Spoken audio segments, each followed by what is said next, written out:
की इवन में भी है और y की भी इवन पावर में है। तो ये symmetric about x axis and symmetric about both axis. और सबसे महत्वपूर्ण बात है कि जो कर्व है हमारा, ये पासिस थ्रू कहां से करेगा?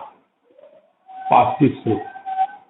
तो पासिस थ्रू मैंने बताया, एक बार जब आपको पता लगाना है कि ये एक्स एक्सिस को कहां से काटेगा तो y को 0 लोगे। तो आप y को 0 लोगे तो ये आएगा x square by 16 is equal to 1, x की वैल्यू +4 और -4। ये आया तुमने? क्या किया हमने क्या किया? X square by 16 +0 is equal to 1, x square is equal to 16, x की वैल्यू +-4।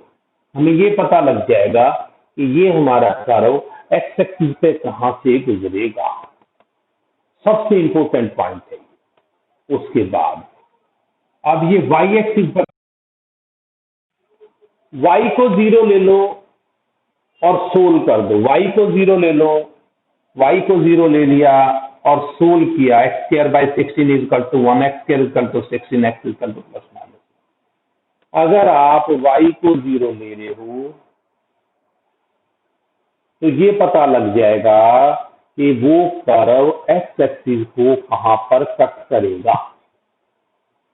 और दूसरा, जब आप x को 0 ले रहे हो, जब आप x को 0 लोगे तो ये आपका 0 + y square by 9 is equal to 1, y square is equal to 9, y is equal to +-। यानी कि अगर आप x को 0 ले रहे हो तो ये पता लग जाएगा कि ये कर्व y एक्सिस को कहां से पर कट करेगा। तो y एक्सिस को कट किया इसने +-3 पर, तो जहां y एक्सिस को कट किया वहां x0। निकिता समझ आई बात नहीं आई?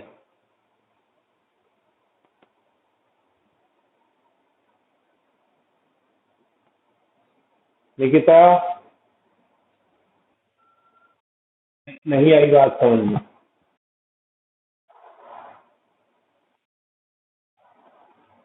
एक बार y को 0 ले लो, एक बार x को 0 ले लो। जब y को 0 लोगे, आपने जब यहाँ y को 0 ले लिया, आप लोगों को ये सबको पता है कि ये कर्व जहां x एक्सिस को काटेगा यहाँ y0 होता है। भाई देखिए, आपने वैसे ही बनाया है 1 2 3 4, 1 2 3, 1 2 3, ये इसका ग्राफ है। आपको पैराबोला अभी नाइलिस बना के भी दिखाया मैंने, 1 2 3 4, ये है। ठीक है, तो आपके क्या पॉइंट लिख रखे हैं हमने इसके?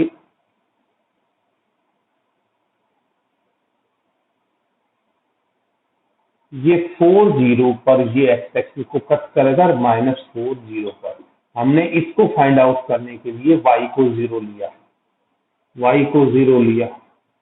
इसका मतलब x की वैल्यू 4 और -4 पर ये एक्स एक्सिस को कट करेगा। एक बार क्या किया हमने, अब x एक्सिस पर यहां पर इस x एक्सिस पर सॉरी y एक्सिस पर x 0 होता है, y एक्सिस पर x 0 होता है। और जब आपने x 0 लिया तो ये y square by 9 is equal to 1, यहाँ 0 लेने के बाद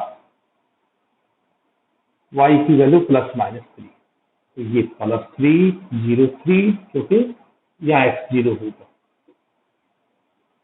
अभी भी आया? समझ नहीं आया? निकिता क्लियर हुआ? लक्ष्य,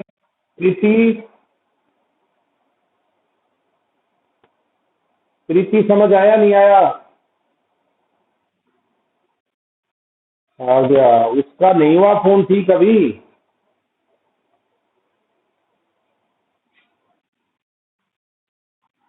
तेरे से कितनी दूर रहती है वो?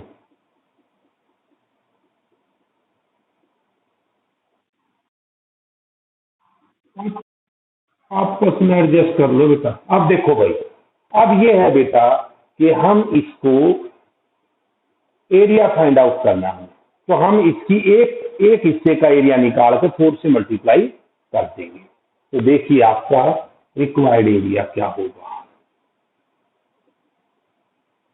रिक्वायर्ड एरिया क्या होगा। देखिए आपका ये यहाँ x की वैल्यू कितनी है, यहाँ x इक्वल टू 0 है और यहाँ x इक्वल टू 4 है। तो 0 से और 4 के बीच में, 0 से 4 के बीच में इस कर्व का इंटीग्रेशन, और ये कर्व की वैल्यू आप यहाँ से निकालोगे। यहाँ से आपको y की वैल्यू फाइंड आउट कर लेनी है। y square by 9 equal to 1 minus x square by 16। तो यहाँ से y की वैल्यू आ जाएगी बेटा, मैं डायरेक्ट कर रहा हूँ, 4 का square minus x square under root और अपॉन ये आ जाएगा y की वैल्यू 3/4। देखो भाई समझ आया कि नहीं आया करके, ठीक है जी। ये वाला ही नहीं, एरिया सारा निकालना है, एरिया सारा निकालना है भाई। एरिया तो ये भी ये है। हम ये वाला हिस्सा निकाल के इसको 4 से मल्टीप्लाई कर देंगे तो 1 2 3 4, ये 4 से मल्टीप्लाई, 0 से लेकर 4 के बीच में। और इस कर्व का मतलब यहाँ से आप y की वैल्यू निकाल लें। ये आ जाएगा 3/4 अंडर रूट में 4 स्क्वायर माइनस एक्स स्क्वायर। बताओ भाई परवेश,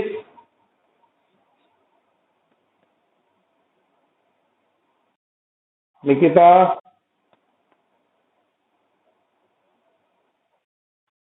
कहाँ डाउट है पूछ लो। अब तो बिल्कुल रोक के पूछ लेना, किसी को समझ नहीं आया तो मैं दोबारा एक्सप्लेन कर दूंगा।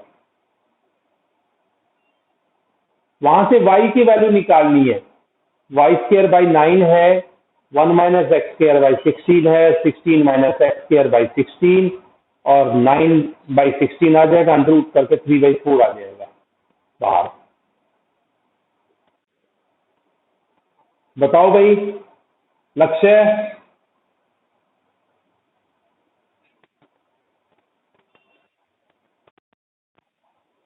ग्राफ बनाना समझ आया, पॉइंट लेने समझ आए, एरिया आपका। अब आपका बेटा ये 4 से 4